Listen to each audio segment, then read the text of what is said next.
Edición especial del Día de Reyes, lunes 5 de enero 2026. Primer programa del año, un programa especial porque estábamos supuestos a volver mañana, pero lo que ocurrió en Venezuela el pasado sábado en la madrugada nos obliga a estar aquí entre ustedes y lo que ocurre y lo que ocurrió y lo que posiblemente va a ocurrir en los próximos días durante todo el 2026 y en los años por venir. José Luis Vargas, Jonathan Liriano, Félix Lajara, José La Luz con ustedes. Mientras tanto, el panel se va a ir integrando progresivamente. Buenas tardes, ¿cómo están ustedes? ¿Cómo pasaron su fin de año? ¿Bien? De verdad que medio ansiosito. Félix y yo decíamos que fácil que si nos convocábamos, nos sentábamos en esta mesa el sábado pasado para hacer esta cobertura en medio del desarrollo del proceso. Pero qué bueno, ¿verdad? Que nos reencontramos con nuestra audiencia, José, hoy lunes, aunque es Día de los Santos Reyes y sabemos que, bueno, el Día de los Santos Reyes sería el 6 de enero, pero se ha trasladado el festivo para el día de hoy. Pero bueno, cumpliendo con esa labor que nos obliga, estamos aquí con nuestra audiencia. Lo que ha ocurrido en Venezuela y en la región cambia todo el contexto social, político y económico de nuestra región, de nuestro país y todo el continente. Y del mundo para los próximos años. El año comenzó con un cambio global y tenemos el compromiso de compartir nuestro punto de vista y perspectivas distintas para toda la audiencia. Sí, cuando un hecho de esta magnitud ocurre, cambia la agenda país. Recuerden que la agenda de cada país depende mucho de los asuntos internos, de lo que está ocurriendo en cada una de las locaciones en todas partes del mundo. Pero cuando ocurre un hecho como este, prácticamente la agenda local se subroga y se va a la agenda internacional en función de lo que ocurrió en Venezuela. Y para colmo los colmos, señores, lo ocurrido con Maduro, independientemente de si estuvo bien o mal, a nivel de manejo mediático, ha sido prácticamente un show mediático. Ahorita lo vamos a ver. Sí, claro, Emilio Ángeles. Junto con los misiles se invierte en las relaciones públicas. Vamos a hablar de todo eso. No se me adelanten a los temas. El 25 de agosto del año 2025, a las 6:40 de la tarde, estaba Nicolás Maduro en Miraflores, desafiando a los Estados Unidos y cito a sus palabras: vengan a buscarme, cobarde, los estoy esperando aquí en el Palacio de Miraflores. Así es. Entonces, ¿qué resulta?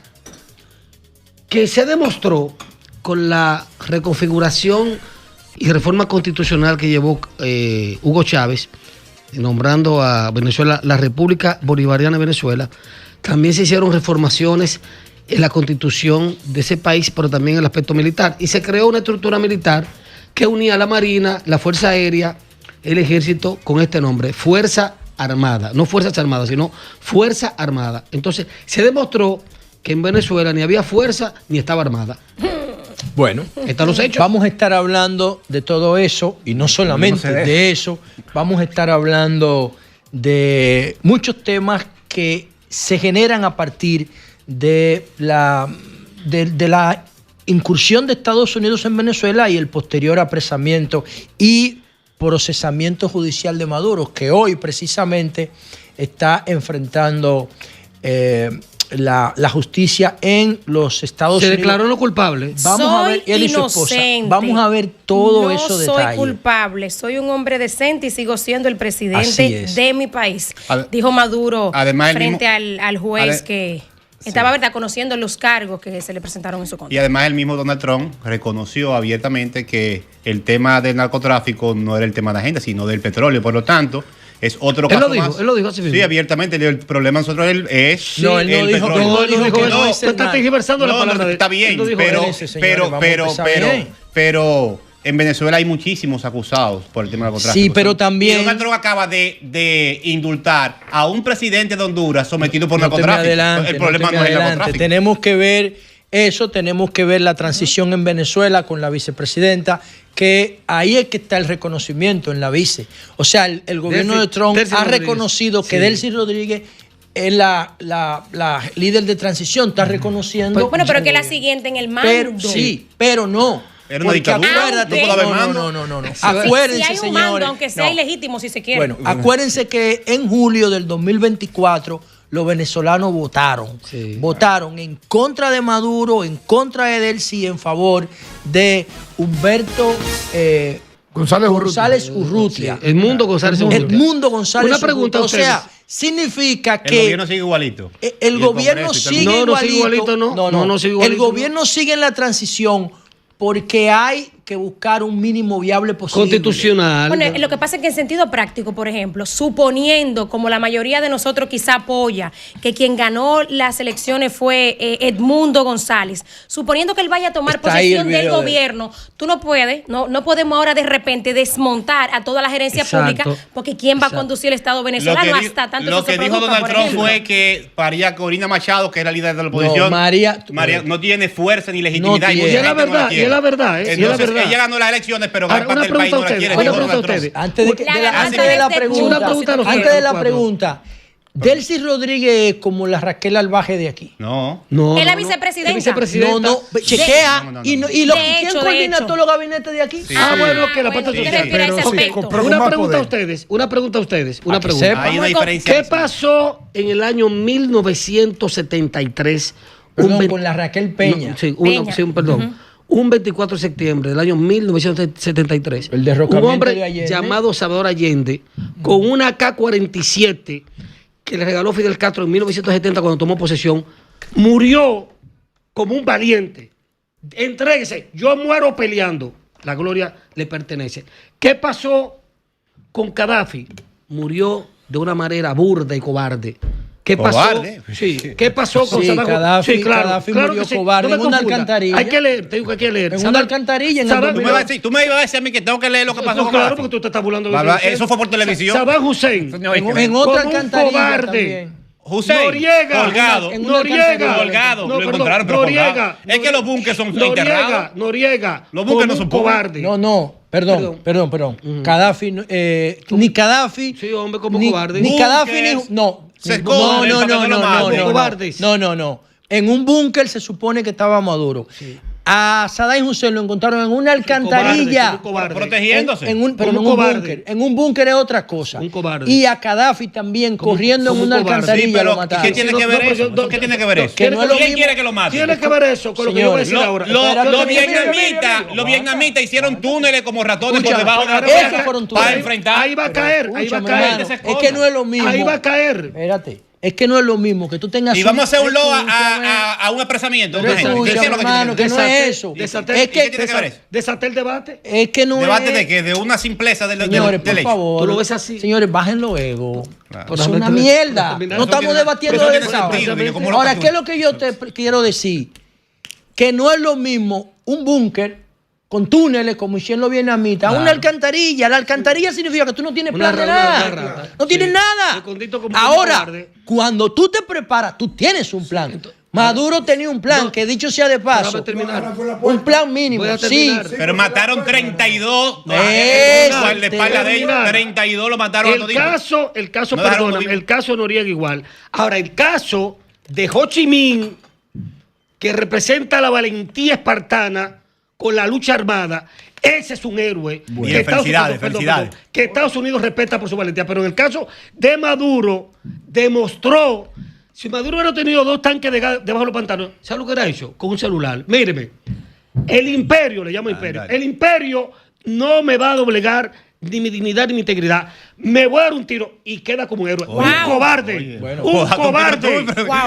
Venga a buscar. Un cobarde. Bueno, vamos a otros escenarios que tenemos. Vamos a hablar de la política general. Estamos en una nueva guerra fría. Anécdotas. Punto número 1. Punto número 2. Se está desempolvando la doctrina Monroe. Es América para los americanos. Se está desempolvando. Se está ejecutando. Bueno, no, porque desde el año 1990, que fue el de Noriega, no 89, se conoce 89, un caso de intervención. 89. Por cierto, no se conoce uno. No, 1990. Pero por cierto, se está ejecutando. ¿Sabían ustedes qué día se llevaron a Noriega? Un 3 de enero. Sí. No. ¿En qué coincide? Un 20 de diciembre. No. 20 de diciembre del 89, No. tú La dices. entrega el 3 de enero del 90. Ah, perfecto. Pero la intervención fue 20 Sí, de pero diciembre. 3 de enero del 90. Perdón, porque Noriega se metió, no fue en una alcantarilla, fue en una iglesia. Fue en la iglesia, ante el nuncio. Ante el nuncio. Pero sin embargo, ¿qué día fue el asalto y apresamiento de Maduro? ¿El día 3 de qué? El día 3 de enero. ¿Alguna coincidencia? Miren, Una fecha.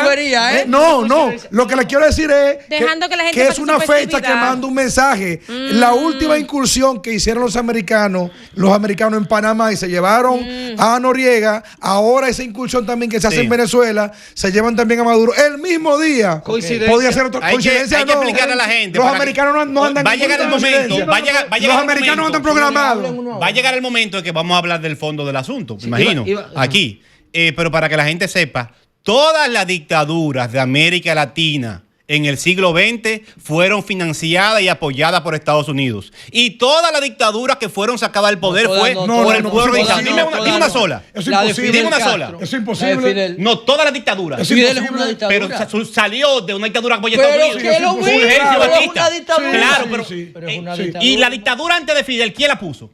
¿Quién la apoyaba? Entonces lo que pasa es que en Argentina, en Chile, es que un gasolina en Uruguay no es posible. No es posible. Oye, Un gasolina no es posible. La mayoría según lo que aquí, se ha dicho, según lo que se ha dicho, la dictadura, en el mismo Venezuela, la dictadura de Pérez Jiménez, Marco Pérez Jiménez, no fue apoyada por los Estados Unidos, fue apoyada por Acción Democrática. Está bien, ok. Y la de Argentina, y la de Chile, y la derrocada en el 58, y la de luego Paraguay. hay elecciones y llegaron por los Betancourt. Señores, nos estamos adelantando. Paraguay, Argentina, se dice, Chile, República Dominicana. Que esa o sea, el campeón poniendo dictadura Estados estaba Unidos. programada para el 31 de diciembre y por la situación climática se entonces fue una coincidencia. Entonces, y la vida está patutada. Brevemente. Viendo votos por una vez. Yo no apoyo intervenciones, ni la del 65, Emilio, resuelve eso. ni la del 16. Ahora bien, voy a emular a Thomas Jefferson cuando dijo el imperio de la libertad.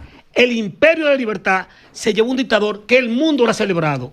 Entonces, el imperio de la libertad, que viva lo que pasó en Venezuela. Otra cosa, después de lo que Estados Unidos hizo en Venezuela, ya sea por el argumento del petróleo o por el argumento del narcotráfico, le abre la puerta a Rusia para que haga eso con Ucrania y le abre la puerta a China para que haga lo mismo con Cuba. Pero a él le preguntaron en una rueda de prensa que qué mensaje daba esto, por ejemplo, para Groenlandia, y él dijo que Groenlandia tiene que terminar siendo de Estados Unidos. Otra cosa. Y no solamente eso, la luz. Que ya hay ejemplos, hay de casos territoriales. Es tan grave que esto le instala un espacio de miedo a todos los gobiernos de América Latina.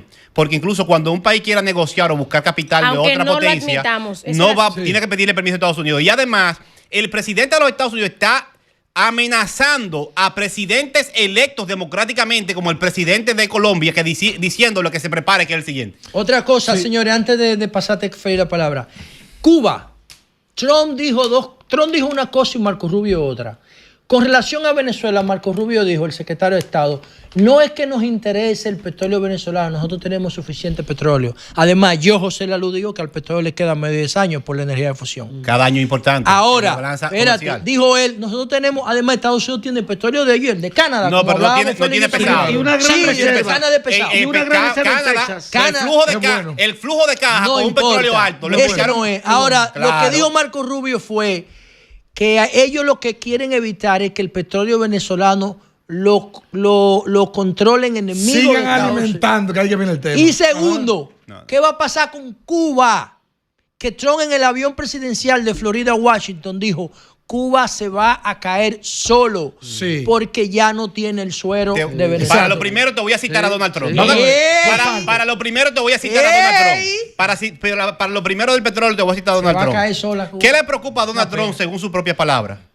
Ellos no están inyectando al mercado la cantidad de petróleo que pueden inyectar. Y eso te mantiene los precios altos. Nosotros necesitamos meternos ahí con nuestras empresas, que ellos ganen dinero, pero que fluya petróleo. Y tener control de la cantidad que entro para tener control de los precios. Porque si yo sigo comprando petróleo fuera de Estados Unidos a precios altos, mi flujo... ¿Y cuál es el precio alto? $44. No importa, pero el tiene petróleo canadiense vale $44. El control político es tú controlar el precio. Pero ¿cómo tú lo controlas? Inyectando más petróleo. Dijo Martí, un cubano inmenso. Eso fue lo que dijo Donald Trump. El tiempo es el más fiel testigo de los hechos de los hombres.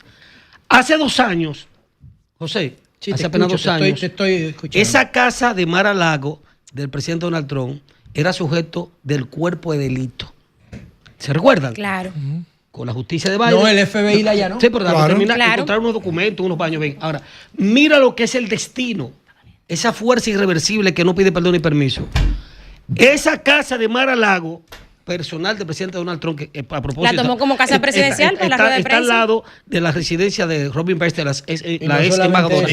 Oye, se convirtió en una sucursal de la oficina oval de la Casa Blanca. Ese es el destino. Y la casa de Hitler. Ese es el destino. Hitler despachaba esa casa en la montaña.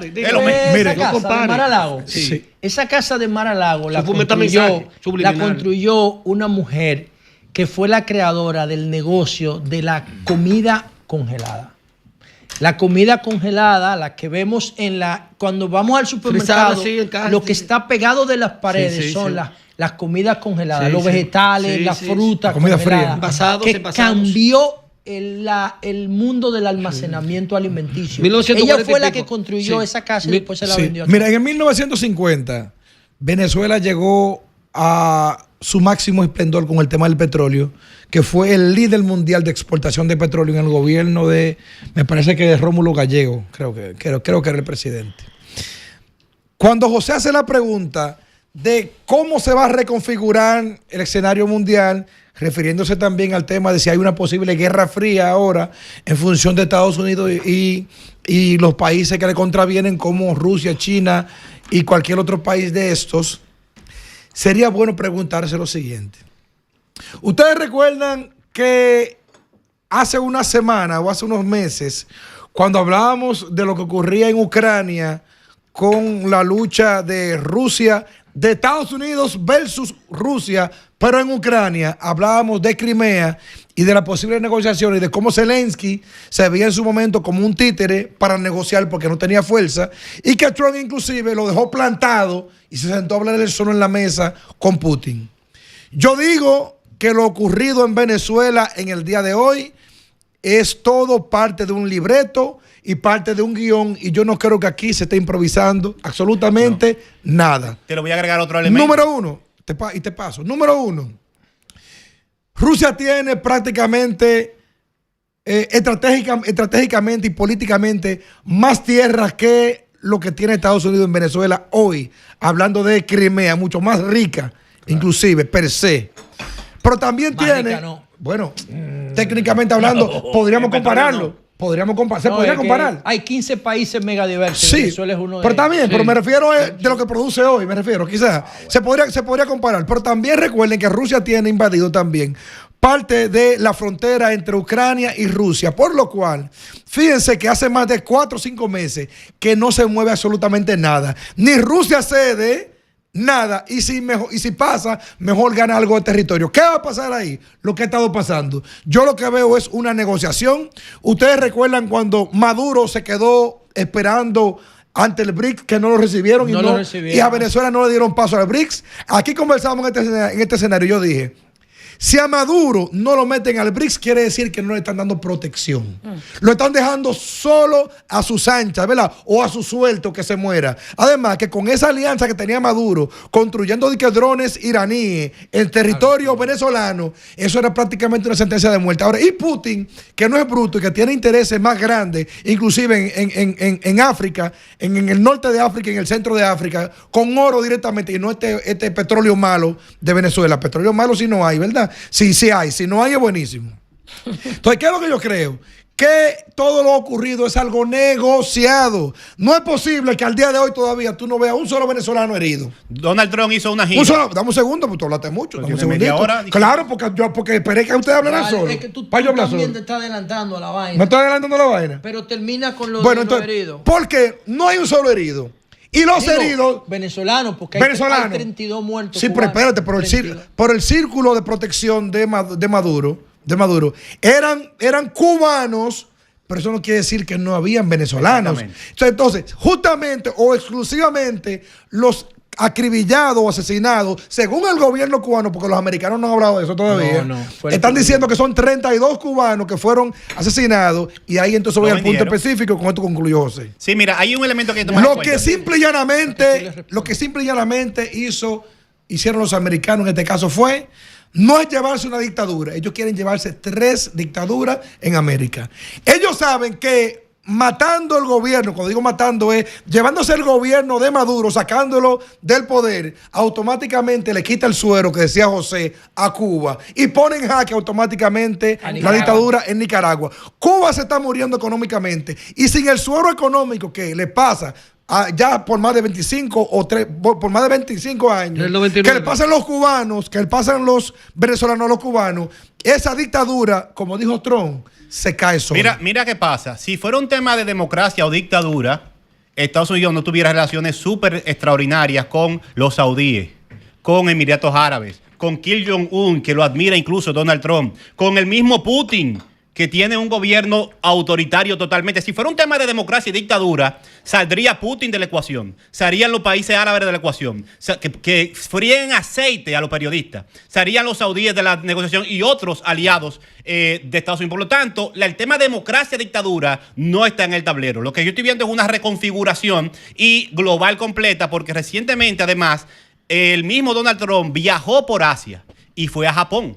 Y desde que sale de Japón, anuncia el aumento del financiamiento en miles de millones de dólares para las armas de Japón, que es un adversario natural e histórico de China, y Japón se está activando para proteger a Taiwán. Es decir, todos estos hechos de fuerza son monedas de cambio para la negociación y la distribución del mundo. Y lo peor para los pequeños es que ya se rompió el orden de las normas internacionales que protegía a los pequeños. Cuando los grandes entran a un país y violan, como llaman aquí algunos comunicadores amigos míos, el debido proceso, no respetan los tribunales, no respetan las normas y se reparten el país, el mundo, en nombre de la democracia, los chiquitos nada más tienen que bajar la cabeza y aguantar el chucho. Bueno, yo quiero agregar algo. Breve, ya vamos a cerrar para venir con nuestro primer en nombre de la libertad y la democracia.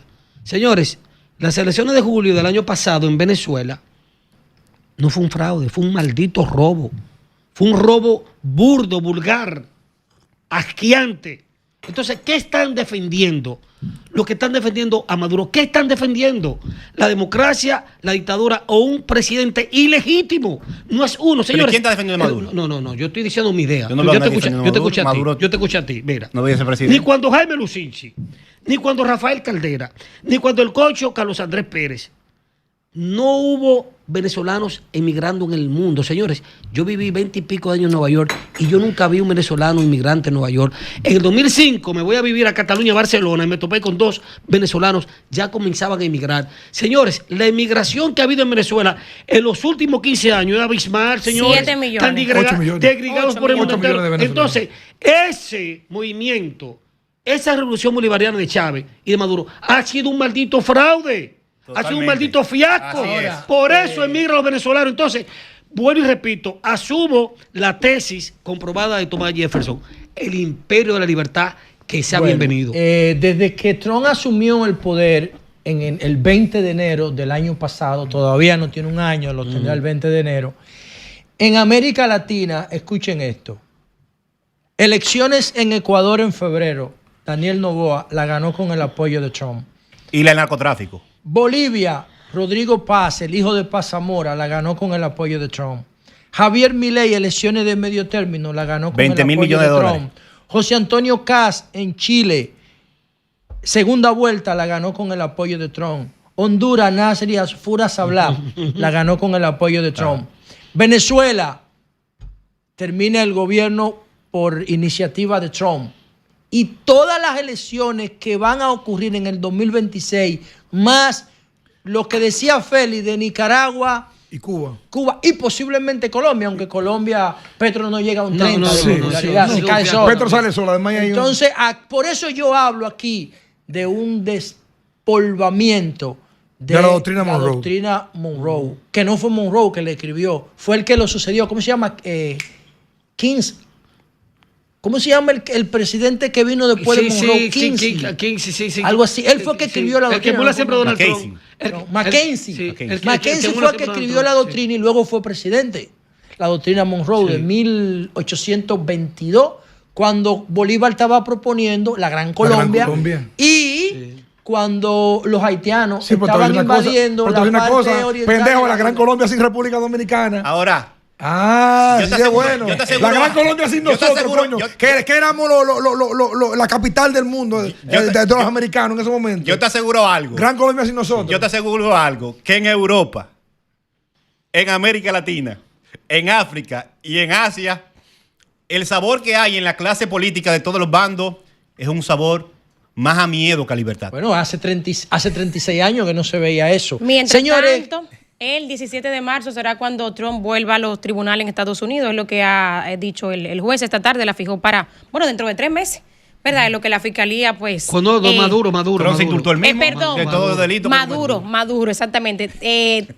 Para marzo de este año seguirá esta situación en los tribunales. Bueno, entonces, señores, ya tenemos nuestro invitado principal, Timothy J. Tops, en cabina, alto funcionario, exfuncionario de la Embajada de Estados Unidos en República Dominicana. Vamos a conversar con él. Una fuente de información de primera mano, un privilegio poder contar con Timothy J. Tops aquí en cabina, porque nos va a dar información de primera mano, información que nadie tiene sobre la forma como esto se llevó a cabo.